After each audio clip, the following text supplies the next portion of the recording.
Well, I was going to ask you. Yeah, I was going to ask you about the collection. Like, how are you outsourcing that, and how are you? I think the big fear is like, right, if I outsource collection, somebody's going to skim off the top, and I'm not going to know. So how are you? You care about that, Oh or? yeah, I definitely care about that. But I mean, people take.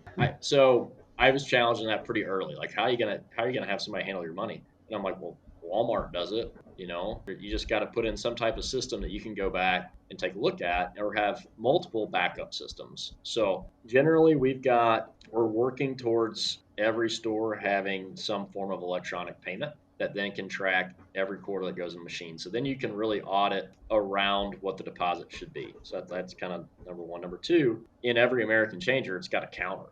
So again, simple. We put in the old dollar tree composition books in every changer, and every time that are pulled from that machine, by the way, it's on camera. They go in the room, into the bag, and that bag needs to match exactly up to the delta between the prior collection and the number that they just wrote down.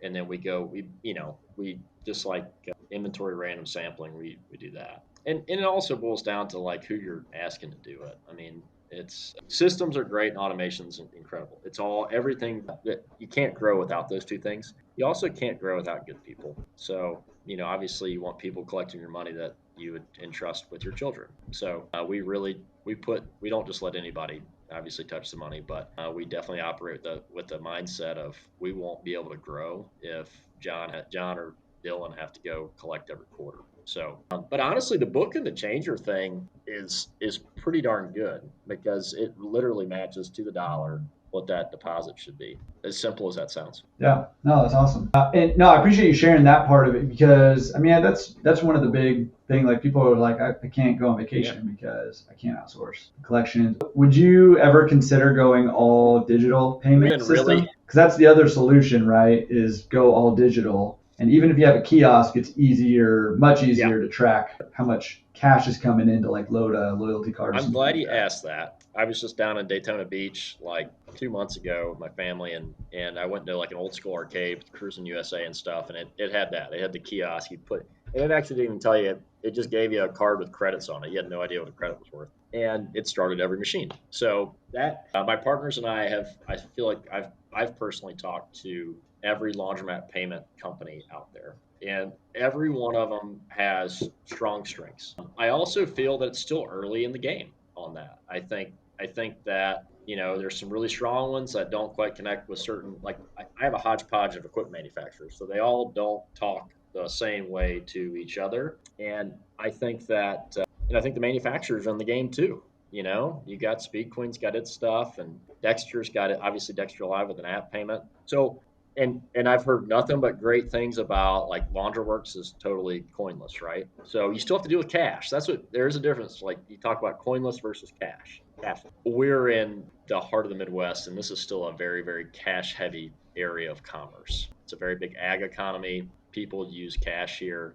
So we were pretty close to thinking about piloting a coinless store, and we could still come in with cash. But we're kind of, I'll just say, our strategy, we're not totally done with it yet. We're strategically going to punt for a couple of years, particularly around here. Like if anything that happens here, technology, it's like 10 years behind what Tampa, Florida does, or wherever, some major metro. So I think we have a little bit of time here. We have talked about in some of these smaller remote stores, maybe just doing app pay or whatever. But this is just still a very cash heavy part of the country. So I think it'll happen one day. Our strategy is we just want to be the ability to take card, not force customers to use card. So yeah, that's kind of where we're at. We're kind of in this like strategic hunting, and let's see where the chips fall in 2 or 3 years on that. Do you incentivize the card payments where you have or digital whatever digital payments? Do you incentivize No, that at all to your no, we customers or have we no? have one kiosk. Our biggest store has fast card on every machine, and not to like go deep in the numbers, but this is also where like relationships help. So our card to coin here. This is a store with 42 washers, and it has a reader on every machine. They all work. I think there's one broken right now. We got to replace. And we're about a third credit card. And we have one small kiosk there. I won't get into it. I think there's we need to change the reader and stuff on it. It still works, but it's got some issues. But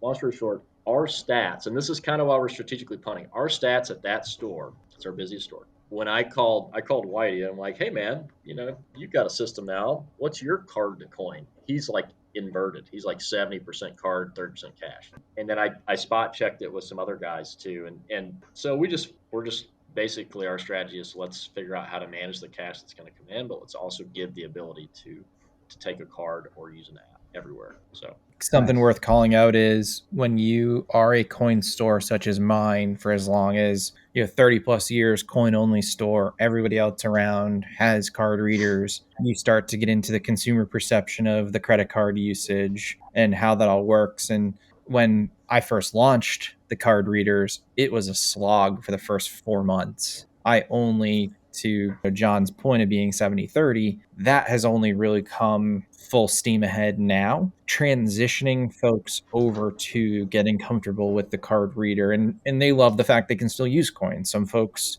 will always use coin. We've started to finally turn the corner on the loyalty cards. And Jordan, I do incentivize folks to use loyalty cards.